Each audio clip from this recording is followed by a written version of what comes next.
Welcome to Design and Dialogue. I'm very excited today to be welcoming Thaddeus Mosley, sculptor, Thaddeus Mosley from Pittsburgh. It's a real honor to have you here with us today, Thaddeus. Thank you. Can you hear me okay? Yeah, fine. Okay. I just wanted to say that this conversation will begin with Thaddeus and I just kind of getting to know each other, because we've only just met via Zoom recently, although I've followed your work for a bit now. And then we'll proceed on to a series of images that will go into some detail, and Thaddeus' sculptures, etc. So Thaddeus, can I call you Thad? Oh, it's fine. Yeah, everyone. Yeah, it's fine. It's a real honor to be talking to you, sir. It's like I'm speaking to a patriarch of the art world here. Well, one of the elders that know about that. Yeah, I mean, it's incredible because you don't look like you're approaching 95 years old. You really, you look great, and I'm so happy that you're still working. Oh yeah. Excellent. So maybe we can start by talking a little bit about your background. I know that you're self-taught in sculpture, and I understand that you began working in sculpture in the late 40s, early 50s. Is that right? Yeah, sort of middle 50s. Middle 50s. Yeah. Okay. So I think you have a lot to talk to us about today. So I guess the first question I would have for you, Thaddeus, is really what led you into the art world? I guess I'm wondering if your family had any background in the creative arts at all. No, my mother was a seamstress, and she could really sew. She could go by a store and look at a coat or a dress in the window. Then she could buy the fabric, and she could replicate that coat or suit. She used to sew for different well-to-do women, and I grew up in Newcastle, Pennsylvania, which is about 50 miles north of Pittsburgh. Mm-hmm. And she used to make paper flowers and sell on Mother's Day and stuff like that.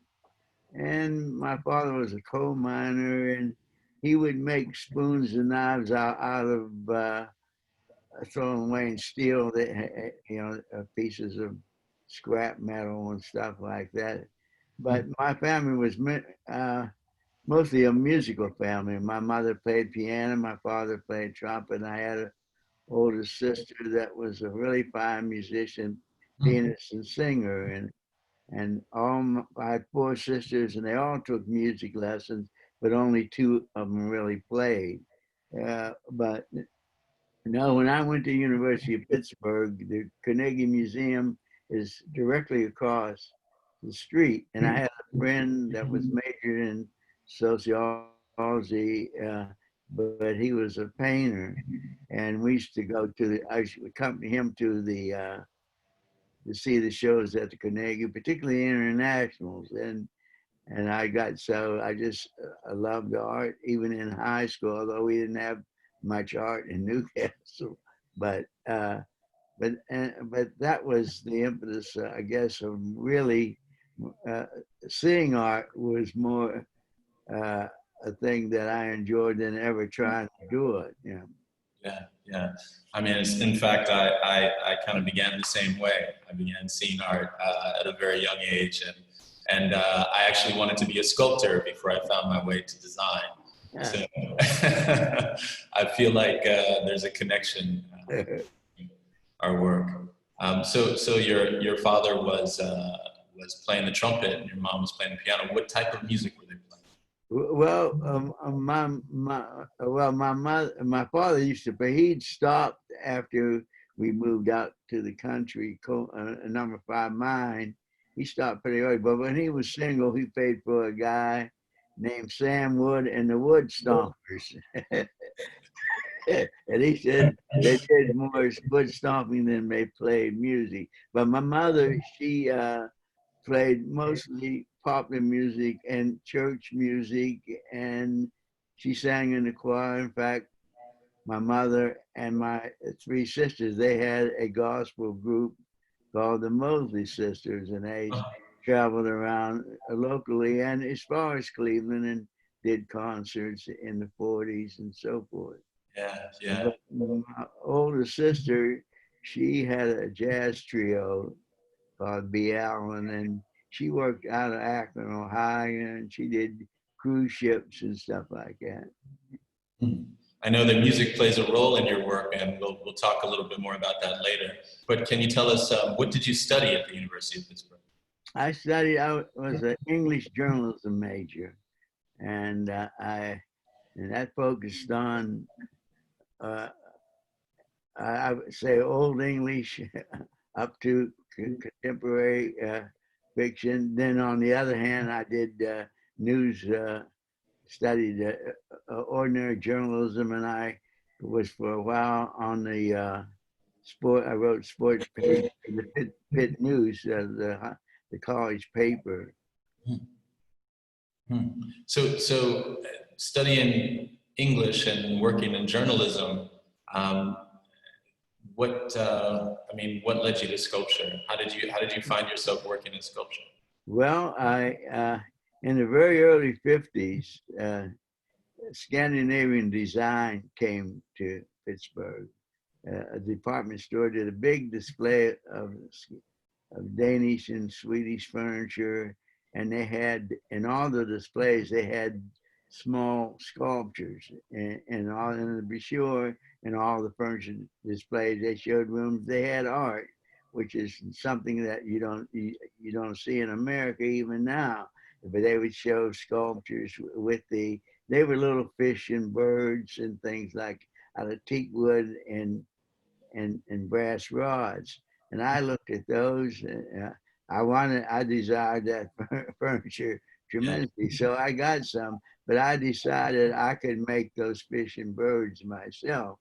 And so that's what started me. But I didn't have teak wood. I just used 2x4s, and another thing, instead of the very thin birds and fish, I made fat ones. So mine, I was at least that much of an original. Yeah. So, I mean, around what year was that when you began? This was about 1954, 5, yeah. 1954 or 5.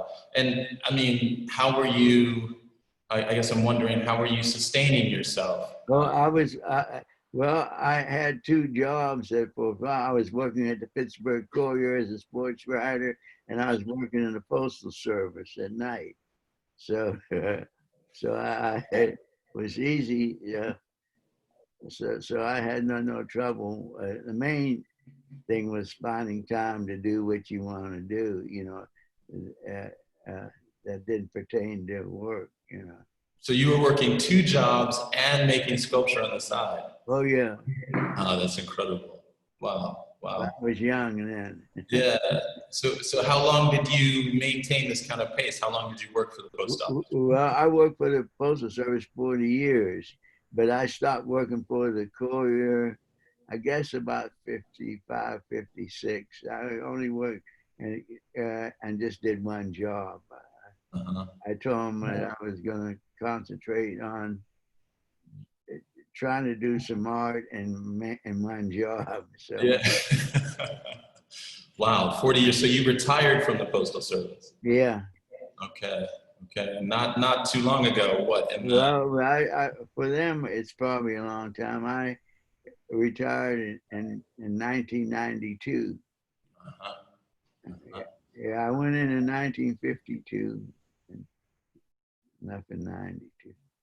So when you saw the work of the Scandinavian designers at the department store, was there anything like that happening in America that you were kind of inspired by as well? Well, then I saw some of the Eames furniture came out at that time at another store in Pittsburgh. In those days, they had these big department stores that no longer exist, maybe except for Macy's in New York or something like this, but one big building, and they would have 11 and 12 floors. And on the one up maybe around the 11th floor, they'd have a whole big room of one specific idea. Sometimes it would be glass works. And I remember one time Gimbels did a thing on Japanese furniture and design. So, but they did the whole store like that. But those ideas, seeing all that furniture, it was very different. But then when another store did the Knoll furniture, and they showed and I still have some of those chairs I bought secondhand plywood with the steel leg. I still have those. Those are from the 50s. But it was sort of two different ideas. The Scandinavian things looked like the wood looked like it was carved rather than the mass-produced furniture like Knoll made. They almost like assembly line stuff. But I like the design, very clean and sculptural. Well, this was the beginning of organic modernism, right? So yeah, in Scandinavia, they were still carving wood for the most part for these large chairs, but here in America, the Eames were experimenting with molded plywood, and sarin, etc. So with so much design inspiration, it's interesting that you didn't think about being a designer. Well, I have some things back. I have them brought them up in the background, stools and things that I made, but they're sculptural, and I think every artist is a designer in some sense of the word, whether you're a painter or a sculptor or a furniture maker. And I think a lot of people, as you know, combine them both. There's a guy who used to make the big hand chair, I think it's South American. I forget his name, but way back it was sort of popular. It was a big hand up in the air and the palm of the hand you sat on. And so a lot of people did those things that were combination of furniture and design, Mm-hmm. So I know that there's one person in particular, one designer, sculptor in particular, that's been quite influential, and that's Isamu Noguchi. So maybe we can talk a little bit about Noguchi's work and how he crossed both arenas between design and sculpture. Noguchi has been one of my strongest inspirations and influence, and not so much the furniture, but what he was able to do with planes and volume in some of his intersected sculpture. Because I met Noguchi twice and talked to him, and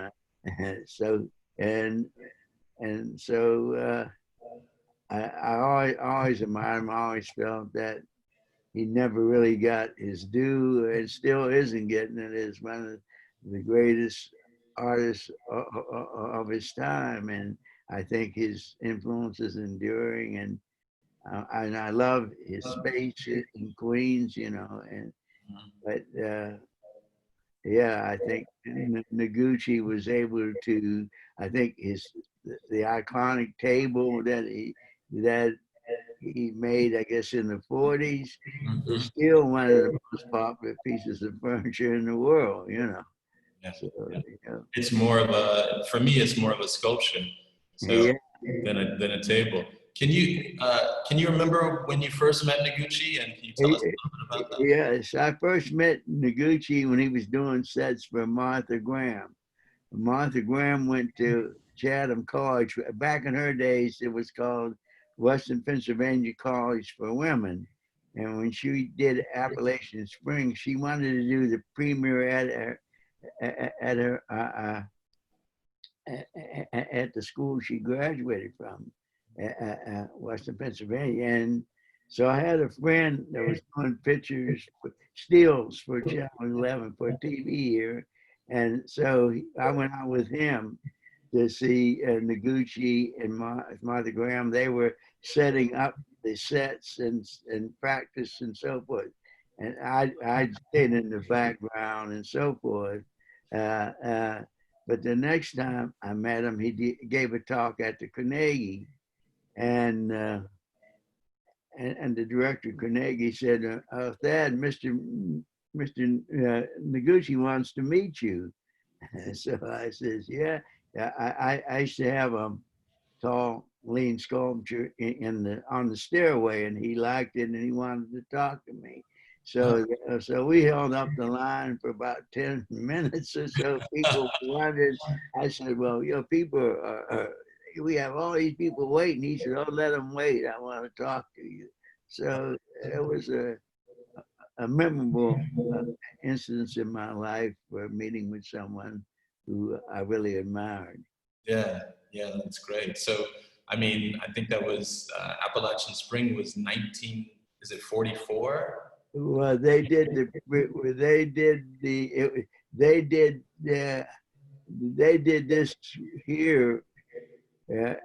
did a big show in Pittsburgh. It had to be around 60 when they did that here. Okay. Somewhere around then, yeah. So maybe it's a good opportunity for us to jump into the slides and talk about your work as a sculptor, Thaddeus, because this is around the time when you started, around that meeting with Noguchi, huh? Oh no, I'd been working about 6 years before I met Noguchi. 6 years, yeah. Yeah. Okay. So I'm gonna share I've been working a long time. Well, before I really talked to him, I'd been working about close to 15 or 20 years, because it wasn't until the 70s or so, near 80, when he did the big lecture at Carnegie Museum. Oh, wow. And we really had our conversation, yeah. Yeah. I've been working a long time by then. Wow. Okay, so I'm going to share my screen now. We'll look at some images and talk about your work. Let's see, just making sure everybody can see that. Okay, that's me about 1957 or 58. And I showed that sculpture in the first Three Rivers Festival in 59. In 1959. And so Thaddeus, I mean, I guess this is quite a powerful image, because, there in 1959, I'm wondering in Pittsburgh how difficult it was for you to be who you are, doing the work that you wanted to do and exhibiting as well. Can you talk a little bit about what that was like in 1959, working on sculpture Well, and exhibiting? I suppose I was so involved in raising my children and making a living. But at that time, well, they still have it. They have a big outdoor festival every year in Pittsburgh called the Three Rivers Arts Festival. And you just submit. If you get in, you show your work. So this was the first piece I had in the festival, and I showed a few years later, but and then various art professors asked me to join various art organizations. So later on, I stopped showing so much in the festival. I belong to Society of Sculptors, Associated Artists. Associated Artists is one of the oldest art groups in America, about 110 years old now. So, anyhow, that's what I mainly did. Yeah. So you found community through this organization. Oh yeah, they had a place called Pittsburgh Center for the Arts, which was home for about 14 different art groups. They had like the printers, they had the Weavers Guild, sculptors, and they had the Craftsmen's Guild. And every group had a George show at the center every year. And it was a pretty close-knit art community because there were very few viable galleries in those days. So everything pretty much revolved around the art center. I'm going to move ahead one. Let's see. Sorry, just a second.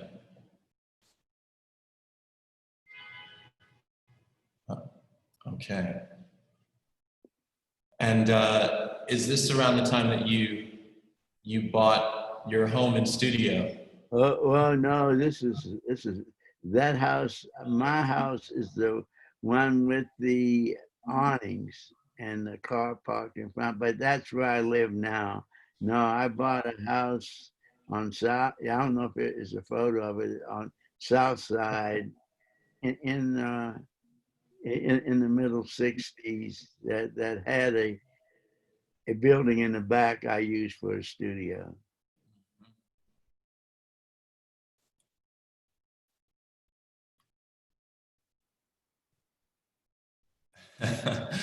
And is this is your tell us a little bit about how the home and studio are related. Well, this is my present home, so there's not a studio there. Now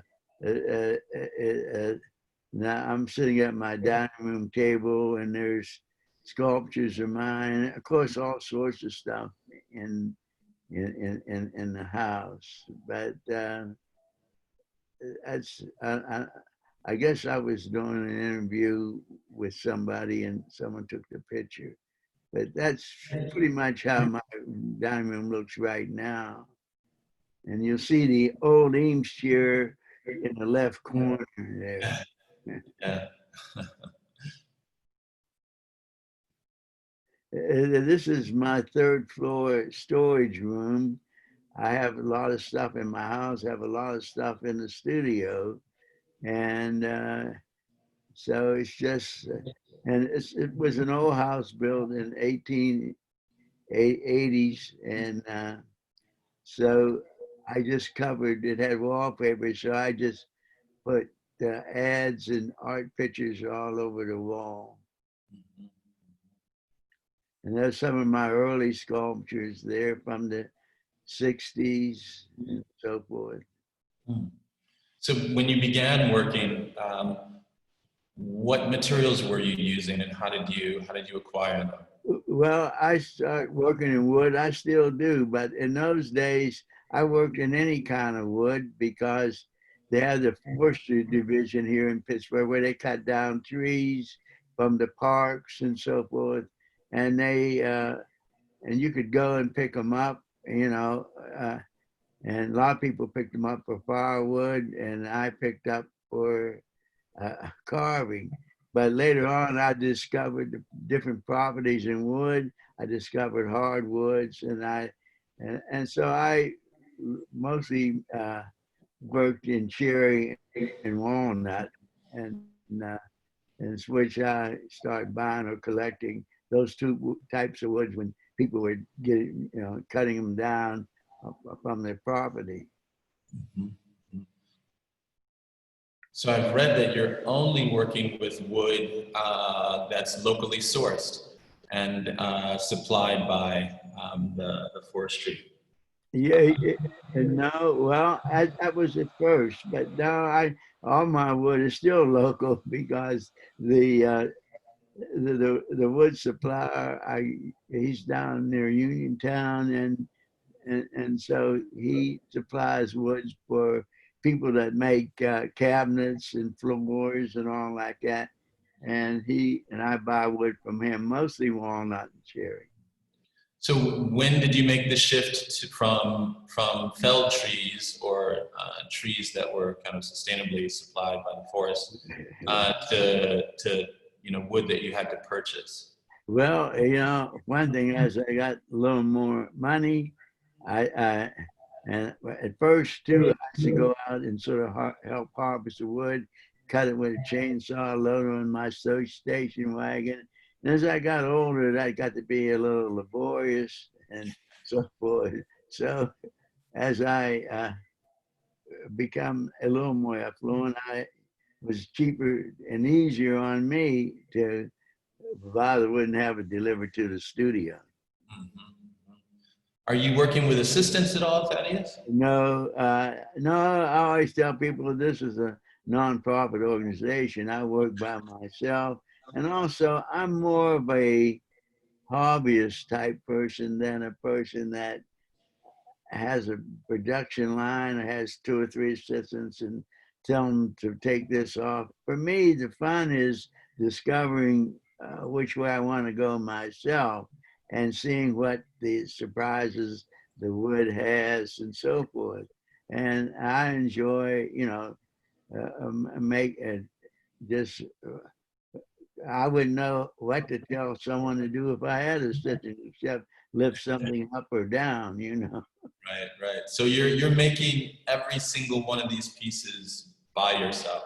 Yeah, yeah. Wow, wow. And what tools are you using?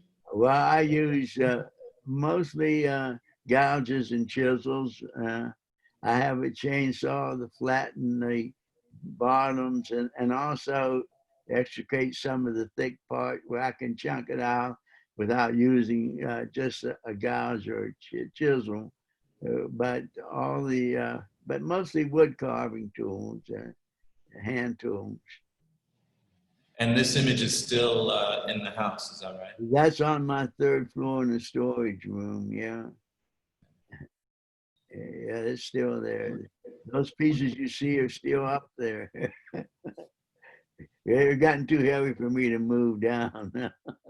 So just looking at this group of work here, which are the oldest and which are the newest pieces? Well, the oldest piece is of the double form in on the left, and that's called the Mingus Dynasty. In the forefront, it's pretty old too. It's a piece that's dedicated to August Wilson. It's called A Fence for the Poet. So I knew August when he was a young man, and we were friends. But most of those are fairly old, and I don't show them. I'm just there, stored. This is an image in the same room. Yes, the same room, yeah. Tell us a little bit more about the collage of images on the walls. I mean, Well, as every artist knows and every art patron, you always get pamphlets, posters, and whatnot from upcoming shows. And a lot of them are your friends and so forth. And I used to save them. So I said, well, that's a good spot. No one uses that room. I'll just put all that stuff up there. So that, and I didn't like the wallpaper in that old house. So I repapered it with posters and invites.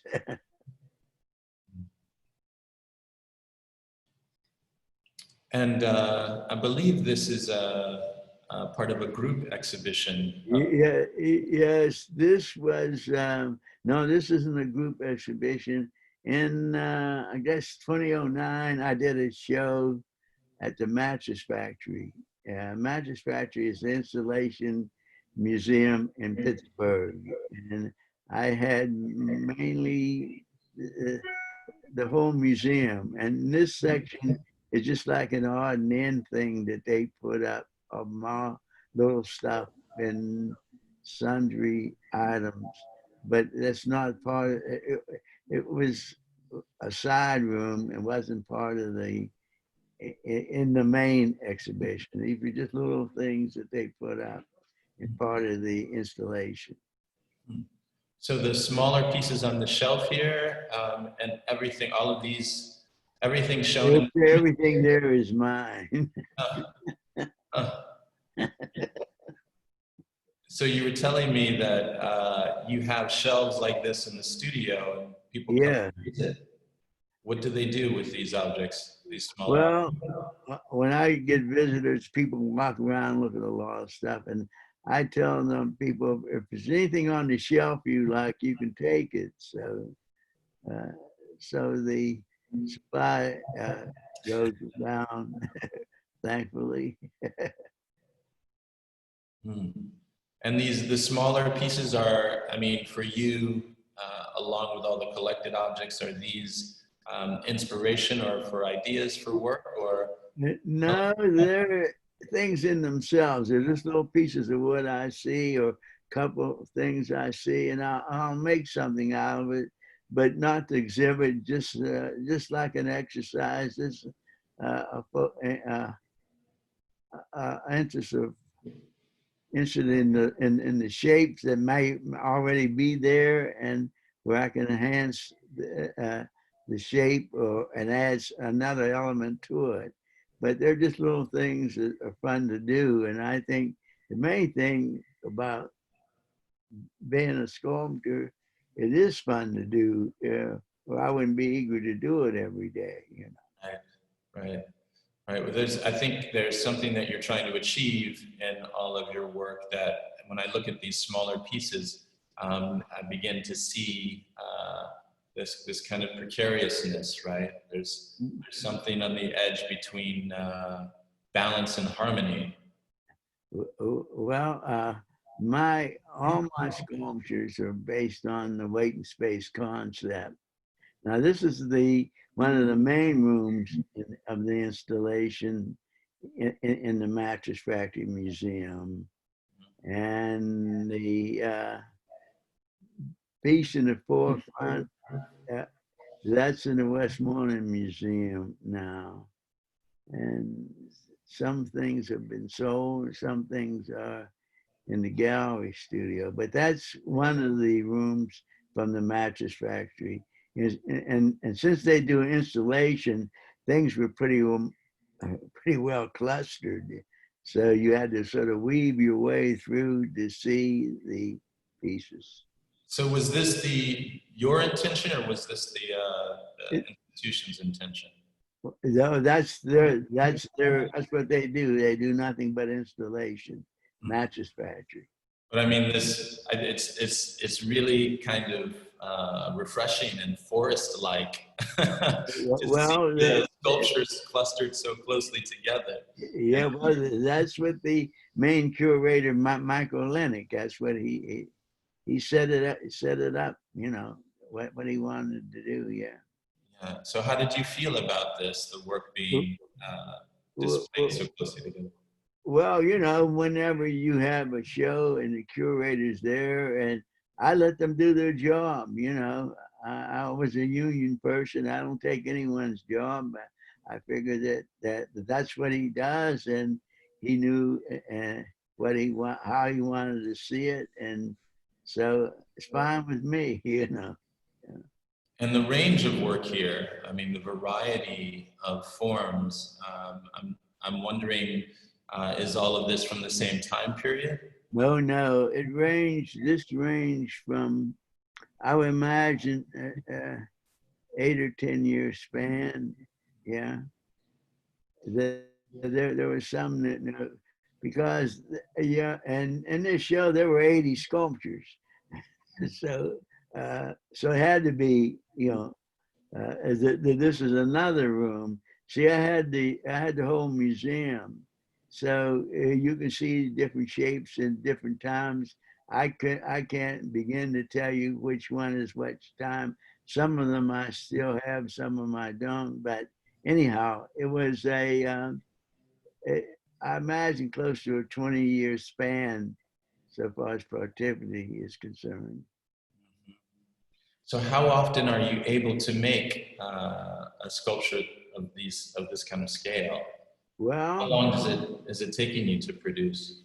Well, to give you an idea, I have 6 sculptures in my studio made since January, and and 5 of them are good size, from 9 feet, and the smallest one is about 4.5 feet. But I work every day, and I don't work like when I first retired. I could, or if I have a real show coming up, I can still work 8 or 9 hours, you know. But I work about 6 hours a day, which isn't bad for an old guy. So Yeah. So Thaddeus, I'm wondering, I mean, for exhibitions of this scale, and you working alone, when did you get representation? I mean, and what was that like? well, you know, I used to be in a gallery in Chicago uh, for about 10 years. That was first upscale gallery, and then when the far end of Chicago loop changed, the people sold the building, sold his building. So anyhow, I just show locally after that, and till I did the international, and then I went with Karma. Mm-hmm. So you were responsible for organizing this exhibition as well. No, the only time I ever organized an exhibition, I used to be exhibition chairman for the Associated Artists, and we had a show at the Carnegie every year. As exhibition chairman, you set the show with the museum director, so that's what I did. But all the other times, the curators and the gallery directors, they set the show. Sometimes I'd say this or that. Of course, when I showed at universities and colleges, I usually set the show, because a lot of people there hadn't been used to dealing with sculpture only. They mostly used to, dealt with wall art. But so I had ideas how to set sculpture and so forth. But again, these pieces, like you see, this is another room in the mattress factory. I had to hold a museum, so you can see again, the idea of installation. Yeah, absolutely. One of the things that I note about your work is how the pieces are made from smaller pieces and kind of bricolage together, and they can be assembled and disassembled. Is that correct? Yeah. Well, I always tell people that's. Uh, I remember when a mover was coming to take my. I had another show at the Carnegie in '97, and the movers came over and they looked and they said, "I don't think I can do this job." And I said, "Why not?" He said, "Have you ever moved these things before?" I said, "All the time." He said, "How do they move them?" I said, "They all come apart."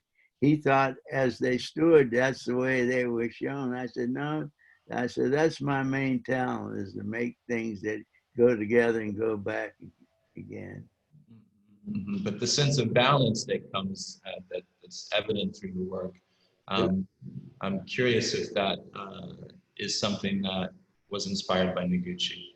Well, not so much. I have 3 main influences. That is African tribal art, Brâncuși, and Noguchi. But the main thing I try to do is the planning of things are sort of Noguchi inspired, and if you want to say the soft forms and the what I call things that go to a vanishing point, in essence, those are mainly inspired by Brâncuși. Then you see some what I call tribal African motifs. But the main thing is I deal with the center of gravity.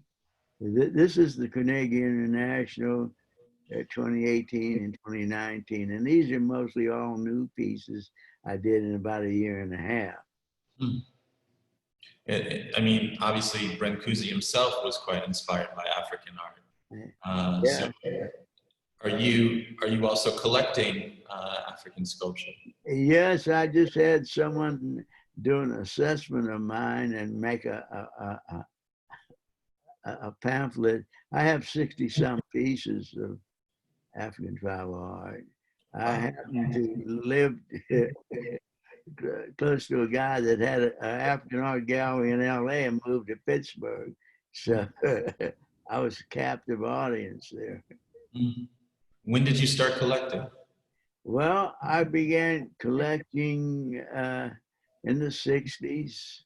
I bought some of my first pieces. Yeah, late 50s, early 60s, yeah. And I mean, tell us about the ways that that these pieces speak to those traditions and the kind of modern art traditions of someone like Noguchi. Well, I think that people who think of African tribal art, you know, you always hear the term abstract expression. Well, one thing the Africans were able to do was abstract an expression. And by that, I mean, when you look at a mask, they were able to make so many versions of the human face and to create an idea of magic. And I have never failed to be impressed by the variety and just the pure creativity of these ideas. Also, when you look at the what I call the African tribal line, if you look at the sculpture to your right, you'll see a certain slight curve. And you can see that idea, of course, is tribal African. It's also Brâncuși. And these are the things, the rhythm, you know, and that's another thing tribal arts did, was create a rhythm in the form. And that's what I try to do. Yeah, I mean, I see a rhythm in the form, I see a lightness in the form, I see a sense of balance and a kind of equilibrium. And they, I mean, I won't use the word animated. I was speaking last night. You use the right word. Animated. Because I tell people always ask me, well, what would you call your sculptures? I said, animated abstractions. So if you see that idea, you got people always trying to come up with a concrete or succinct idea of what a piece of art is about. But it's mainly about a mystery, something you can think about, something you can solve. But I said, well, the key to my thing is it's animated abstraction. It's not a dog, it's not a horse, it's not a house. And if you get that idea, if you get the feeling for the movement, if you get the feeling for the shape, then you got it. Yeah, I guess I was trying to make a distinction between animated and the kind of animist tradition in art. I'm thinking about one of your contemporaries, Jack Whitten. Yeah. So were you ever in dialogue with? No, I never knew Jack Whitten. I admired his work, but I never knew. Yeah, this installation is so beautiful. Yeah, you know, that was, I have to thank Ingrid Schaffner. Does it in any way, Thaddeus, does it in any way mimic the positioning of the work? Does it in any way mimic the dialogue that the pieces have when they're in your studio? I mean, when you're... No. No, the pieces in the studio are just in the studio. In fact, the tall piece that's forth from the left, it was too tall to stand up in my studio. So Thaddeus Mosley and I, we had to set it to make sure it would fit in the studio. We had to take it outside.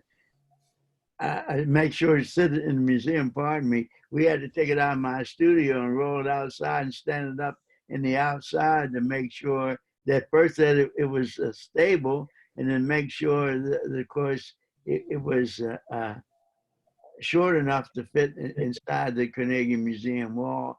ceiling, where the space they wanted to put it. Yeah. When you see all of your work installed like this, I mean, I guess I'm wondering, is there any kind of overarching conversation that the work gathered together like this is saying? I mean, is there anything, I guess, that Well, I would like it to see, or people to recognize that one person did it. I would like to see connection so far as philosophy or maybe a shape and form. But other than that, I think that the fact that my basic idea should hold up in a mass or even in a singular sculpture. Yeah, it does. Absolutely. So here we have a public installation at the Rockefeller Center. Yeah, that just came down. Those are bronze. Those are the first pieces I've ever had in bronze. And the one on your left, that's one of the ones you saw in the previous slide, but you never saw it bronze. Now, when they showed me the options of finish, I chose the option that was closest to the natural wood, so that when you see them, they still look like they're wood. Yeah, I mean, how do you feel about that? Like displaying? Oh, well, I feel it's fine because a lot of people have always asked me about buying pieces for outdoors, and I don't recommend wood. I have a couple wood pieces that are outside, but there are different cedar, but because they would need constant maintenance, and they would have to be covered in storms and all like that. So, but with bronze, you don't have that problem. So, Yeah, you have they're far more versatile. Have you ever, in thinking about making work for outdoors, have you ever thought of working in another material like stone? I have done a few stone things. I do have one stone I did for one of the libraries in Pittsburgh. It's called the Mountaintop for Martin Luther King, and it's a limestone, tan limestone, and I've done a couple. I've done some marble and like that, but again, it's hard to get rid of the rubble unless you're out in the country someplace, and also you have the dust factor and so forth. So and also with marble, particularly, you have to be and then know where you're going to hit and how hard, because it might be a fissure in the stone that you haven't seen, and the whole thing will crack more, at least more will come off than you anticipated. But with wood, that doesn't happen. No more comes off than what you have on the edge of the gouge. Sure, sure. So are these pieces, now we're looking at work, I believe, from a recent exhibition at Karma here in New York. Yeah. So can you tell us about the genesis of this exhibition and what the kind of thinking was behind it? Well, at Karma, I joined the gallery over a year ago, and they decided they would have a show right away if I'm each and had the show early, just before the virus hit out. Before the pandemic, yeah. Yeah. And so this is an earlier piece because it's one of the few pieces where you see mixed media. There's steel, stone, and wood, and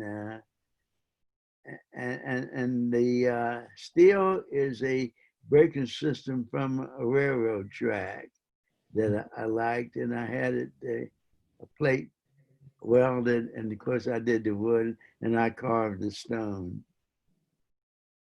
And is this piece also, is it also possible to disassemble this piece? Oh yeah, I made in the bottom where the two stones are glued, but the stem that comes up, you can lift.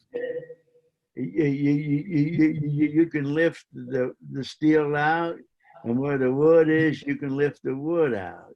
So it comes apart in 3 sections. This is a piece I made a few years ago, and again, it comes apart in 4 sections.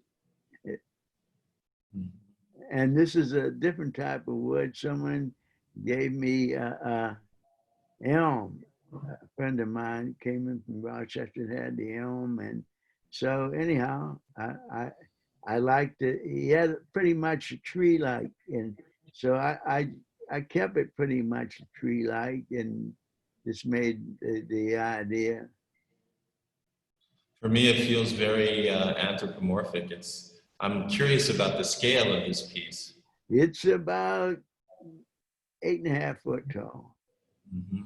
Most of my things, I don't do things much over 10 foot because my ceiling in my studio is 10 foot. So most things are around 8, unless they're stools or small sculpture. Between 8 and 9, some are close to 10. Most of them are good size.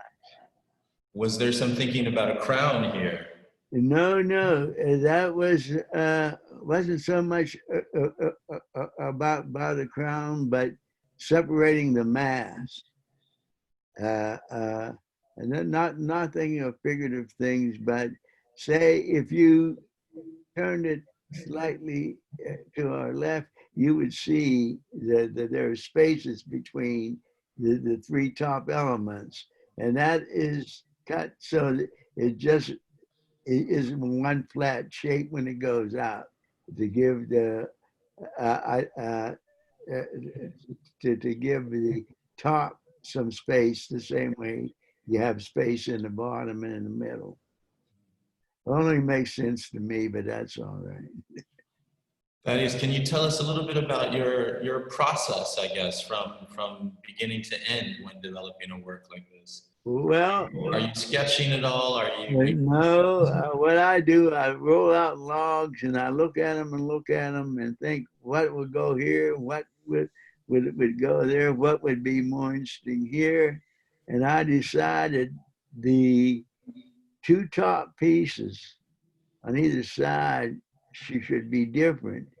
And you can't see the one on the right sort of a scoop, and the one on the left sort of has a ball. So if you would look, the ball would go into the scoop sort of in an imaginative way. And then whereas the other things sit on top, the piece in the middle, I cut it so that the middle doesn't just sit, it sinks in and pierces the middle bar. So it goes through and creates another idea that I don't like things to be perfectly even, and I like odd because that creates a dynamic. So so you can see the idea there. Yeah, the lightness and the kind of animated quality is clear. Do you remember the name of this piece? No.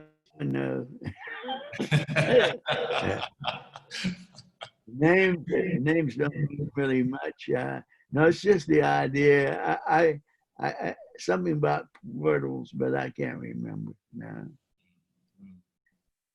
I get a sense of a family somehow. Well, you might get a sense of 2 things: a little of Noguchi, a little bit of tribal art, but most of it is sort of intuitive, and so yeah.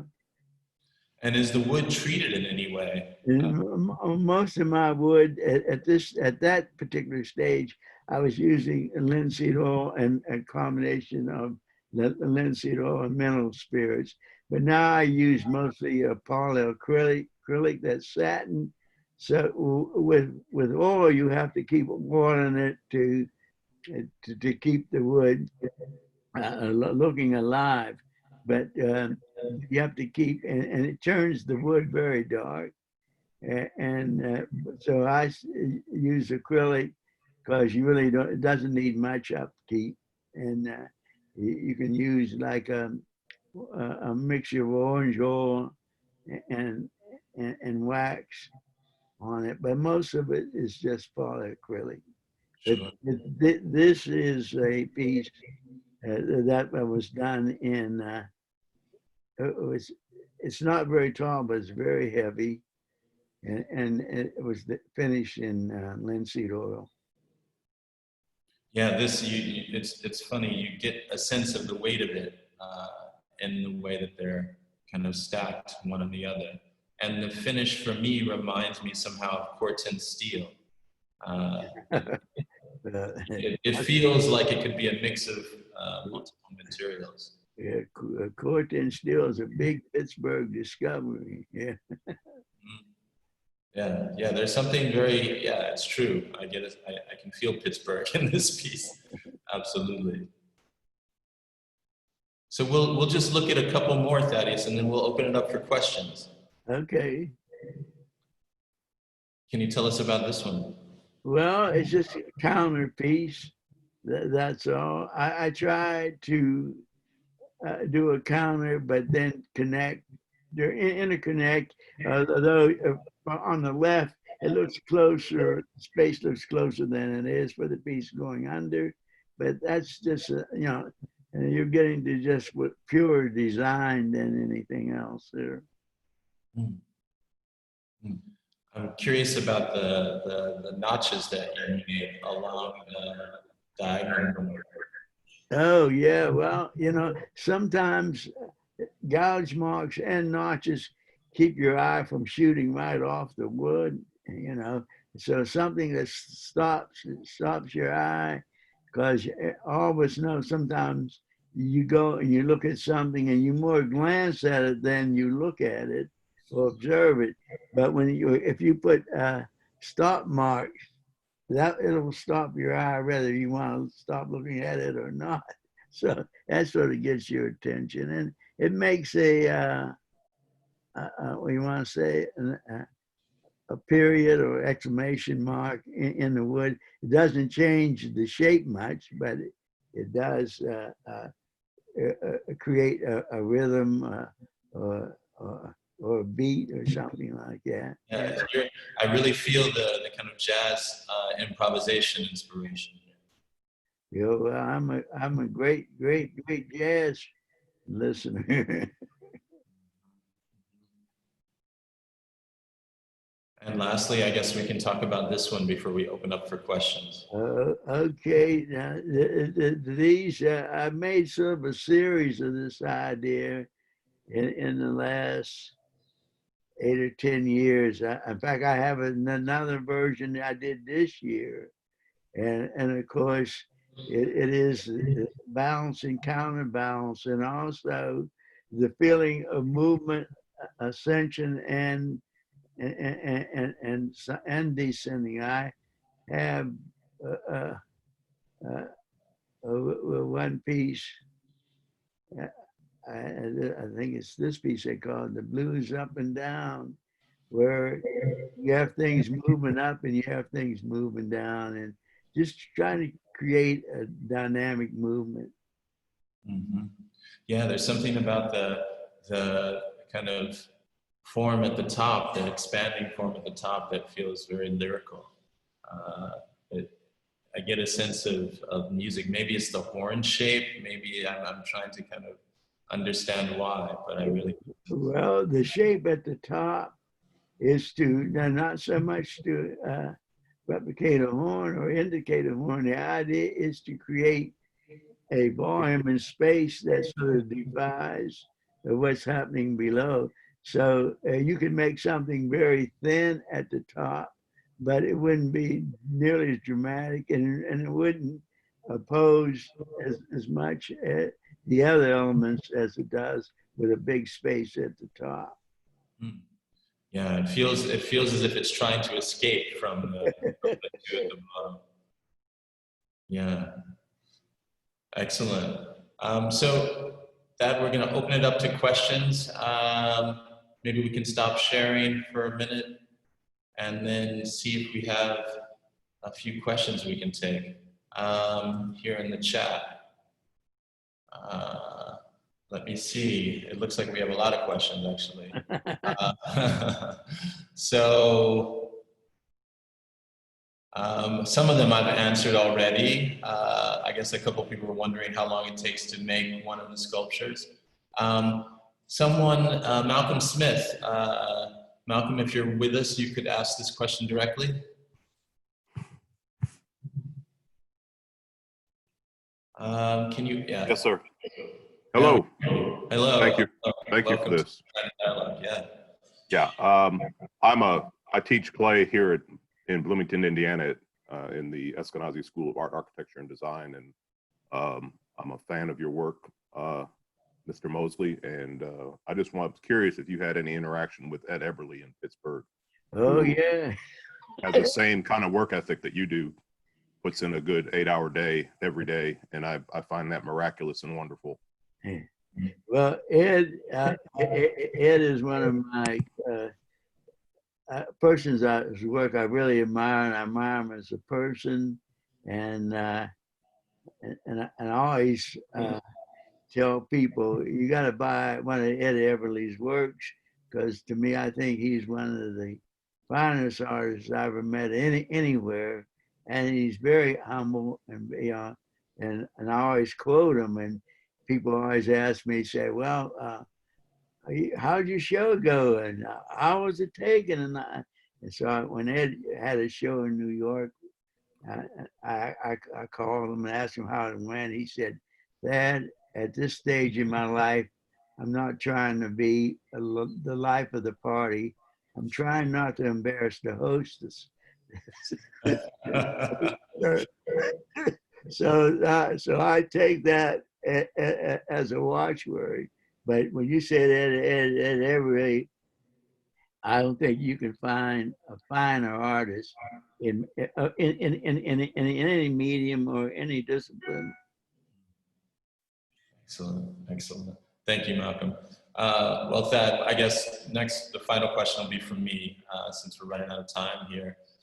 What's next for you? What are you up to, and what are you working on? What's coming up? Well, in December, Sam Gilliam and I were going to do a duo show up at Hugo's Gallery in Harlem for 2 weeks in December.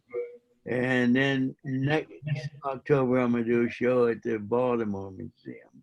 And these are things I'm sort of working on now. I've done 6 pieces since January, and as soon as we get this done, I'm going back down and start working. I'm up. My friends, Aramoto, who's a wood designer on the 3rd floor, and also has the technical skills that I don't have, and also equipment. I don't have a computer. Yeah. Just to clarify, Sam Gilliam's a painter. Yeah. And one of the great ones. One of the great ones, working also in abstraction. And I'm wondering, are you collaborating on work together? No, he's just going to do his things, and I'm going to. Actually, the gallery will probably just take things that they have, and I haven't been anywhere because of the virus, and I doubt if I come to New York, but we're hoping by next October, the Baltimore will be.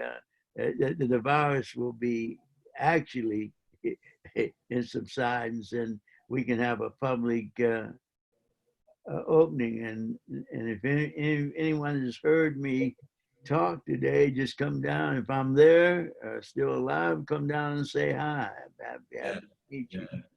Yeah. Can you just repeat where that show in Harlem is going to be? It's a guy named Hugo, and I forget, has an odd last name. Hugo, is it a younger guy? I never met him.